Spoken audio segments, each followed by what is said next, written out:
پرسوں یہ حدیث میں نے پڑھی ابن ماجہ میں کہ ملک الموت کہتا ہے ایتھا النفس الخبیثہ کانت فی الجسد الخبیث، اے خبیث روح جو خبیث جسم میں تھی، اخرجی باہر آؤ۔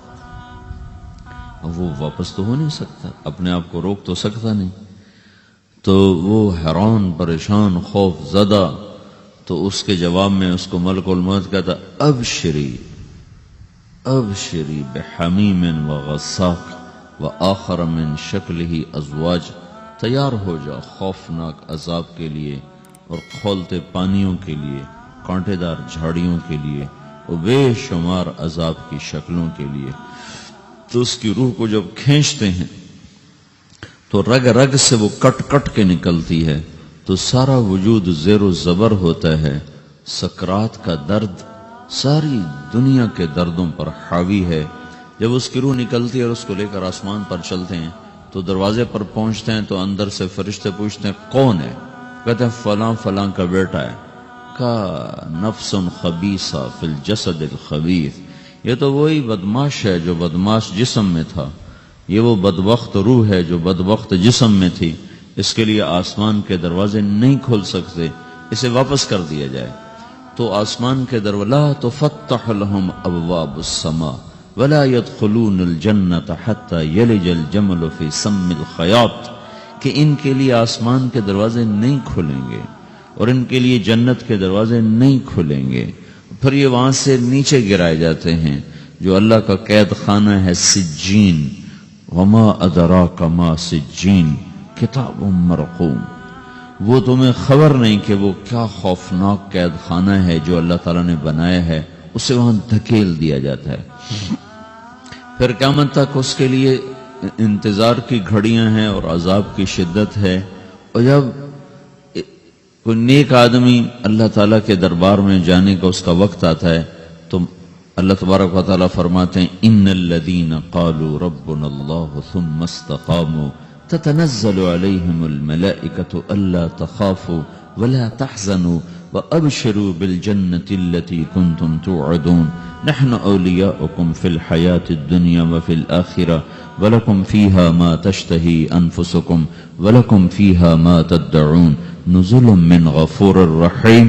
جب کوئی نیک مرد عورت کے جانے کا وقت آتا ہے تو اس کے لیے بھی فرشتے آتے ہیں اور آ کر اس کو خوشخبری دیتے ہیں اور آ کر اس کو تسلی دیتے ہیں کہ آپ غم نہ کریں، پیچھے والے بھی آپ کو مل جائیں گے، آپ خوف نہ کریں، آگے ساری منزلیں آپ کے لیے آسان ہیں، آپ کے لیے جنت بھی تیار ہے، رب بھی مہربان ہے۔ اور حدیث پاک میں آتا ہے کہ ملک الموت اور 4 فرشتے آتے ہیں، وہ 4 فرشتے اس کو سہلاتے ہیں، دباتے ہیں کہ موت کا درد اسے محسوس نہ ہو۔ اور ملک الموت فرماتے ہیں ایتھا النفس الحمیدہ کانت فی الجسد الحمید اخرجی، اے نیک روح جو نیک جسم میں تھی باہر آؤ۔ کیا کرو؟ وابشری بروح وریحان ورب راض عنک غیر غضبان، آپ کو بشارت ہو آپ کے لیے جنت تیار ہو چکی ہے اور وہاں کی ساری نعمتیں آپ کے لیے میسر ہو چکی ہیں اور اللہ آپ پہ راضی ہو چکا ہے اور اللہ آپ پہ خوش ہو چکا ہے۔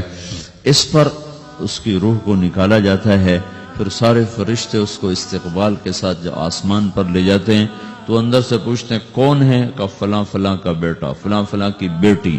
کہتے ہیں نفس حمیدہ فی جسد حمید، یہ تو نیک روح تھی جو نیک جسم میں تھی، مرحبا بہی، اس کو ہم سب استقبال کس کا کرتے ہیں۔ اور ایک دم آسمان کے دروازے کھلتے ہیں، پھر وہ پہلا دوسرا تیسرا چوتھا سارے آسمان پار کرتا ہوا اللہ پاک کے عرش کے نیچے کے جا کر، مرد ہے یا عورت، وہاں جا کر سجدے میں سر رکھتا ہے اور اللہ تعالیٰ فرماتے ہیں ہاں اس نے ہمیں خوش کیا، ہم اسے خوش کریں گے، اور اس کو عافیت کے ساتھ وہاں آسمان میں، پہلے آسمان سے لے کر اللہ کے عرش تک یہ سب ویٹنگ روم بنے ہوئے جہاں اللہ اپنے اپنے درجات کے مطابق جنت والوں کو ٹھہراتا ہے، اور وہ انتظار گاہ ہے اور وقت ختم ہو جاتا ہے، لہذا انتظار کی جو تکلیف ہے وہ بھی ختم ہو جاتی ہے۔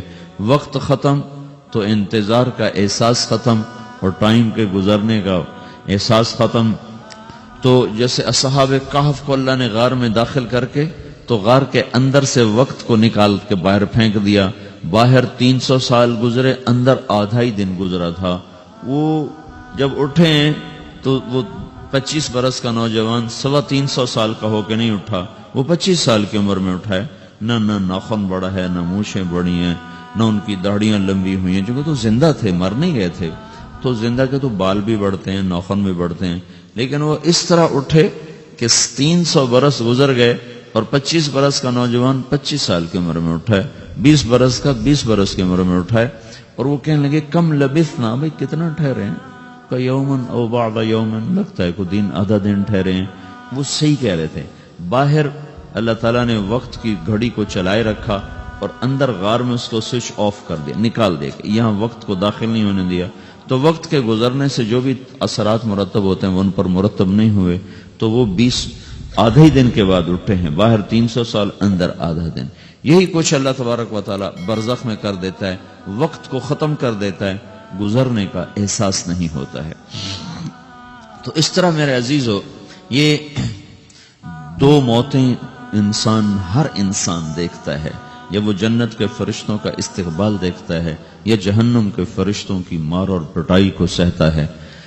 رابعہ بصری رحمت اللہ علیہ کا انتقال ہونے لگا تو انہوں نے رات کو فوت ہوئی، تو انہوں نے اپنی خادمہ کو بلا کے فرمایا کہ کسی کو بتانا نہیں، جب میں مر جاؤں تو پڑوس میں 2-4 کو بلا کر نا میرا جنازہ پڑھوا دینا، اور جس کرتے میں تہجد پڑھتی تھی وہی میرا کفن بنا دینا، اور صبح بے شک لوگوں کو بتا دینا، میرے مرنے کے بعد میری میت کو رکھنا نہیں، فوراً دبا دینا۔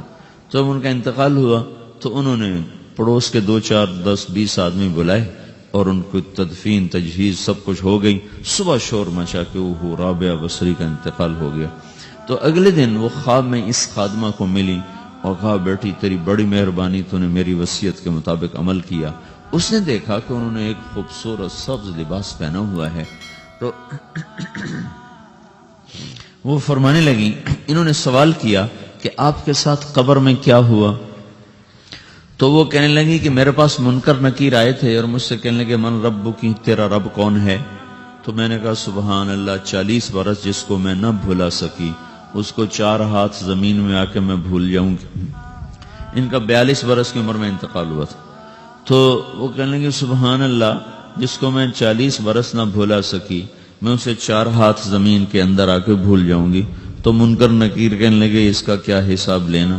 پھر انہوں نے پوچھا کہ وہ آپ کا وہ کرتا کہاں گیا تہجد والا جس میں آپ کو کفن دیا تھا؟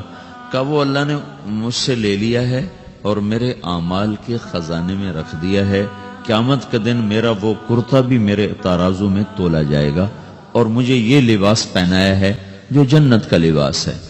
یہ بھی ایک موت ہے، اس طرح بھی لوگ مرتے ہیں۔ اور دوسری بھی ایک موت ہے، ہمارے علاقے کی بتا رہا ہوں، اپنے علاقے کی۔ ایک ذمہ دار مر گیا، اس کی قبر کھودی، ساری بچھوؤں سے بھری ہوئی، ایسے جیسے چیونٹیاں پھر رہی ہوتی، تو انہیں وہ بند کر کے دوسری کھودی، ساری بچھوؤں سے بھری ہوئی، پھر وہ بند کر کے تیسری کھودی، ساری بچھوؤں سے بھری ہوئی۔ قبرستان میں اتنے بچھو کہاں سے آ گئے؟ یہ زمین کے بچھو نہیں ہیں، یہ آخرت کی بلائیں ہیں جس کے ساتھ اب اس سے قیامت تک رہنا ہے اور گزارا کرنا ہے۔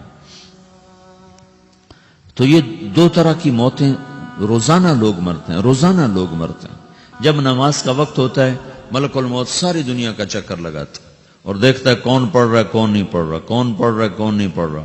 جو نماز کی پابندی کرتا ہے اس کی موت آسانی سے ہوتی، جو نماز میں غفلت کرتا ہے اس کے ساتھ موت کے وقت شدت اور سختی اختیار کی جاتی۔ تو بھائیو، یہ ایک جسم ہے، ایک روح ہے۔ روح باقی رہنے والی چیز ہے، جسم مٹ جاتا ہے، پھر اللہ سے قیامت کے دن نیا جسم عطا فرمائے گا، ایک نیا جسم دیا جائے گا۔ روح وہی ہے جو اللہ کے خزانوں میں جمع ہو جاتی ہے۔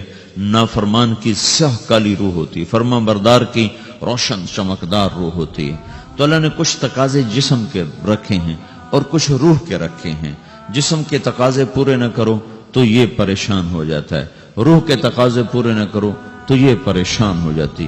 روح کی پریشانی جسم سے زیادہ ہے، چونکہ روح کی طاقت جسم سے زیادہ ہے۔ جسم مٹی سے بنا ہے، اس کی غذا بھی مٹی سے نکلتی ہے۔ روح آسمان سے ہے، اس کی غذا بھی آسمان سے ہے۔ روح کا تعلق جب تک اللہ سے نہیں جڑتا، اس بھوک اور پیاس لگتی رہتی ہے. جسم کو جب تک روٹی اور پانی نہ ملے یہ تڑپتا اور پریشان رہتا ہے. جیسے اللہ تعالیٰ نے ہمارے جسم میں روٹی اور پانی کی طلب کو بے ساختہ رکھ دیا ہے.